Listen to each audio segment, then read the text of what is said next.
70 सालों से हिंदुस्तान का मुसलमान बदहाली की जिंदगी गुजार रहा है। 70 सालों से मुसलमान बदहाल है, इसका जिम्मेदार कौन है?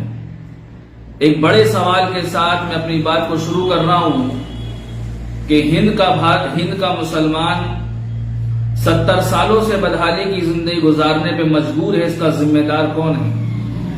70 सालों से मुसलमान सियासी एतबार से लाचार और मजबूर है, इसका जिम्मेदार कौन है?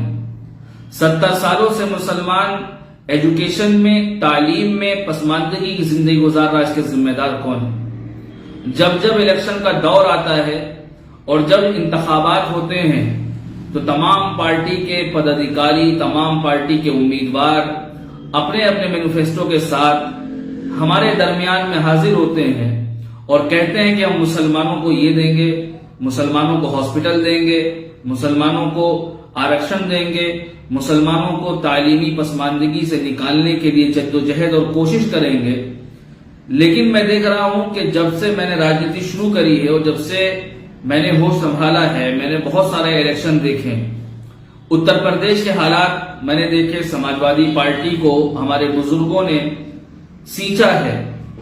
समाजवादी पार्टी को उत्तर प्रदेश के अंदर हमारे बुजुर्गों ने अपने खून पसीने से सींचा।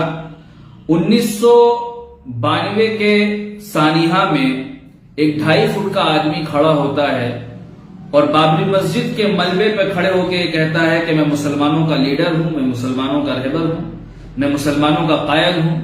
हमारे बुजुर्गों ने उसको अपना लीडर तस्लीम किया, उसको अपना लीडर माना, उसको वोट और सपोर्ट करके उसको मुख्यमंत्री बनाया। उसके बरअक्स मुसलमानों को क्या दिया? उसका बेटा 2012 में मुख्यमंत्री बनता है उत्तर प्रदेश के अंदर। उसने कहा कि मैं मुसलमानों को 18% आरक्षण दूंगा, बेकसूर मुसलमान जो जेलों के अंदर कैद हैं उनकी रिहाई होगी, उर्दू मीडियम स्कूल खोले जाएंगे, उर्दू भाषा को दूसरी भाषा का दर्जा दिया जाएगा। लेकिन उसके बरअक्स मुसलमानों को क्या दिया गया? मुसलमान बिरयानी के तेजपात के पत्तों की तरह इस्तेमाल किया गया, मुसलमान हड्डियों की तरह इस्तेमाल किया गया और मुसलमानों का इस्तेमाल करके उनको दरकिनार कर दिया गया। मैं सवाल करना चाहता हूं अपने लोगों से, जब यादवों की अपनी जमात है, ब्राह्मणों की अपनी जमात है, जाटवों की अपनी जमात है, हरिजनों की अपनी जमात है, जाटों की अपनी जमात है, सबकी अपनी एक सियासी जमात है, तो मुसलमानों की अपनी सियासी जमात क्यों नहीं होना चाहिए? मुसलमानों का अपना कोई सियासी प्लेटफॉर्म क्यों नहीं होना चाहिए? मुसलमानों का अपना कोई सियासी रहबर क्यों नहीं होना चाहिए? मुसलमान कभी मायावती के पीछे, मुसलमान कभी अखिलेश यादव के पीछे, मुसलमान कभी राहुल गांधी के पीछे, मुसलमान कभी सोनिया गांधी के पीछे, मुसलमान कभी लालू यादव के पीछे, मुसलमान कभी तेजस्वी यादव के पीछे, मुसलमान अलग अलग लीडरों को अपना रहबर माना। लेकिन अफसोस की बात तो यह है कि आजादी के बाद से मुसलमानों ने अपने दरमियान से अपना लीडर नहीं चुना, अपना रहबर नहीं चुना, अपना कोई सियासी प्लेटफॉर्म नहीं चुना, कोई अपनी सियासी जमात नहीं बनाई। आज मुसलमान दलित से भी बदतर जिंदगी गुजारने पे मजबूर है। उसकी सबसे बड़ी वजह यह है कि मुसलमानों ने कोई अपना सियासी प्लेटफॉर्म नहीं चुना, मुसलमानों ने कोई अपना सियासी कायद नहीं चुना, मुसलमानों ने कोई अपना सियासी रहनुमा नहीं चुना।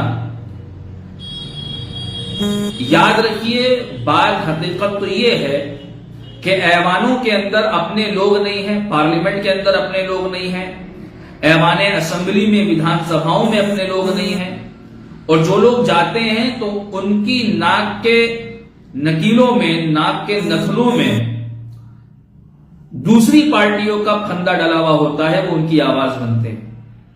सपोज के एग्जाम्पल दे रहा हूं, एनआरसी का मसला हुआ, CAA का मसला हुआ, बाबरी का मसला हुआ और 370 का मसला हुआ, ट्रिपल तलाक का मसला हुआ, पहलू खान का मसला हुआ, हाफिज जुनैद का मसला हुआ, मॉब लिंचिंग के नाम पर बेकसूर मुसलमानों को मारे जाने का मसला हुआ। इन तमाम मुद्दों पर अखिलेश यादव हो, मायावती हो, राहुल गांधी हो, सोनिया गांधी हो, लालू यादव हो या तेजस्वी यादव हो, ये जितनी भी लोग हैं, ये लोग इन मसलों पर खामोश रहे।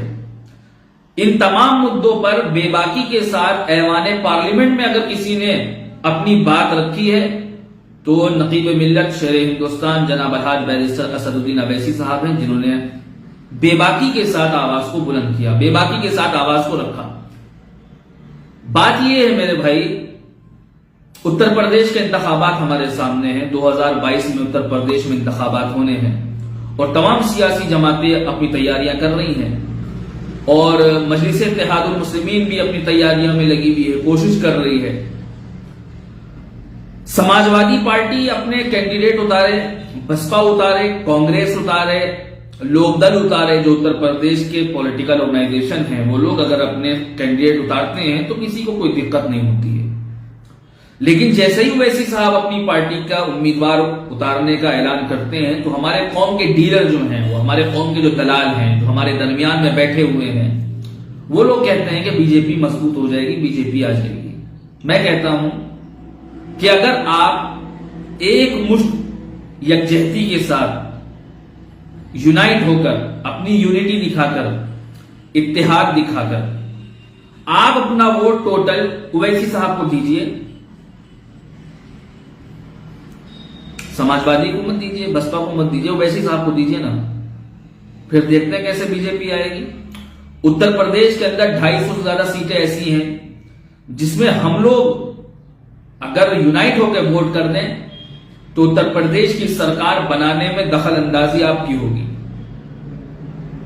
मैं कह रहा हूं कि सबका अपना सियासी रहबर है, सबका अपना सियासी कायद है, सबकी अपनी सियासी जमात है, तो मुसलमानों की अपनी सियासी जमात क्यों नहीं होना चाहिए? मुसलमानों का अपना सियासी प्लेटफॉर्म क्यों नहीं होना चाहिए? मुसलमान सियासत में भी यतीम है, रहबरी में भी यतीम है। अफसोस तो यह है कि कुरान कह रहा है कुंतुम खैर उम्मह, तुम बेहतरीन उम्मत हो। बेहतरीन उम्मत का लक़ब दिया गया है। इस उम्मत को रहबरी के लिए भेजा गया, इस उम्मत को बादशाहत के लिए पैदा किया गया, इस उम्मत को इमारत के लिए पैदा किया गया। लेकिन अफसोस होता है कि यह उम्मत समाजवादी पार्टी, बसपा, कांग्रेस, एनसीपी, आरजेडी की गुलामी की जंजीरों में तय है। विधायक मजे उड़ा रहे हैं, जो हमारे सांसद हैं वो मजे उड़ा रहे हैं, जो चेयरमैन हैं वो मजे उड़ा रहे हैं। मैंने हैदराबाद में देखा है कि दारुस्सलाम के अंदर ओवैसी साहब अपने तमाम कॉर्पोरेटर्स के साथ, अपने तमाम एमएलए के साथ बैठते हैं और पूरा जनता दरबार लगता है रोजाना, और वहां पे लोगों की परेशानियों को सुना जाता है। लेकिन अफसोस ये है कि हमारे क्षेत्र के विधायक नादार हैं, गायब नजर आते हैं, हमारे क्षेत्र के सांसद गायब नजर आते हैं। लेकिन जैसे ही चुनाव का दौर आता है तो सांसद साहब भी निकल आते हैं, विधायक साहब भी अपने बिलों से निकल आते हैं। लेकिन हालात बदलने जरूरी हैं। हालात बदलेंगे, कौम के हालात जब ही बदलेंगे जब हम मुत्तहिद होंगे, यूनाइट होंगे, अपनी सफों के अंदर इत्तेहाद को पैदा करेंगे। मैं यही कह रहा हूं कि मुसलमानों को अपनी सियासी जमात तैयार करनी होगी, अपना सियासी प्लेटफॉर्म तैयार करना होगा, अपनी जमहूरियत दिखानी होगी। और इस जमहूरियत में सबको अपना हक है, सबको आवाज उठाने का हक है, सबको अपनी आवाज रखने का पूरा अधिकार है। हम अपने आवाज को बुलंद करें बेबाकी के साथ। हम दूसरों को जिताने के लिए, दूसरों को हराने के लिए वोट करते हैं, लेकिन कभी मुसलमानों ने अपने आप को जिताने के लिए वोट नहीं किया। समाजवादी, बसपा, कांग्रेस, एनसीपी, आरजेडी, ये जितने दल हैं, सब ने मुसलमानों के दिलों के अंदर बीजेपी का खौफ डालकर वोट हासिल किया। लेकिन उसके इवज में मुसलमानों को क्या मिला, ये सोचने की जरूरत है। और वक्त ये कह रहा है, वक्त के हालात ये कह रहे हैं कि मुसलमानों अपनी सियासी जमात तैयार करो, अपना सियासी प्लेटफॉर्म तैयार करो, अपने दरमियान से अपना रहबर निकालो, अपने दरमियान से अपना अमीर चुनो। और होना भी चाहिए, होना भी चाहिए। सबके अपने लीडर हैं, सबकी अपनी सियासी जमात है, तो मुसलमानों का भी होना चाहिए। क्यों नहीं होना चाहिए मुसलमानों का? मुसलमान कब तक दूसरों के यहां दरिया बिछाएगा? मुसलमान कब तक कुर्सियां बिछाएगा? मुसलमान कब तक दूसरों की जनसभाओं में और जलसों में जाकर जिंदाबाद और मुर्दाबाद के नारे लगाएगा? मुसलमान कब तक दूसरों को हराने के लिए, दूसरों को जिताने के लिए वोट करेगा? मुसलमानों को चाहिए अपने आप को जिताने के लिए वोट करें। अपने आप के लिए, अपने बच्चों के मुस्तकबिल के लिए वोट करे। बीजेपी को हराने के लिए मुसलमान समाजवादी को वोट कर रहा है, बीजेपी को हराने के लिए बसपा को वोट कर रहा है। अरे बीजेपी को हराने के लिए अपने आप को वोट करिए ना, अपनी जमात को वोट करिए, अपनी कयादत को मजबूत करिए, अपनी सियासत को मजबूत करिए। अगर हिंदुस्तान के अंदर कोई वाहिद लीडर है जो मुसलमानों की बेबाक आवाज को बुलंद करता है तो वो नकीब मिल्लत बैरिस्टर असदुद्दीन अवैसी साहब है, इसमें कोई शक नहीं है।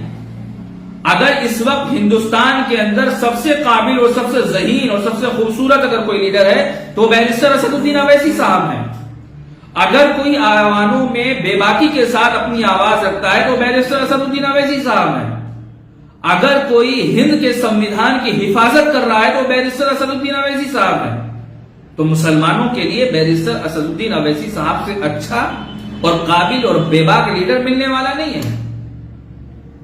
इसलिए मैं कहता हूं कि मुसलमानों अपनी सफों में इत्तेहाद को पैदा करो, अपनी जमात को मजबूत करो, अपनी कयादत को मजबूत करो। अल्हम्दुलिल्लाह जनाब शौकत अली साहब जो माननीय प्रदेश अध्यक्ष हैं, उनकी कयादत में उत्तर प्रदेश में बहुत मजबूती के साथ हम लोग इंतखाबात में हिस्सा लेने जा रहे हैं और इंशाअल्लाह 2022 में हम लोग को कामयाबी मिलेगी। और अभी हालिया में जो जिला पंचायत इंतखाबात होने वाले हैं उत्तर प्रदेश के अंदर, इंशाअल्लाह उसमें भी हम लोग हिस्सा लेने जा रहे हैं। इंशाअल्लाह मुझे अल्लाह की इजाजत से पूरी उम्मीद है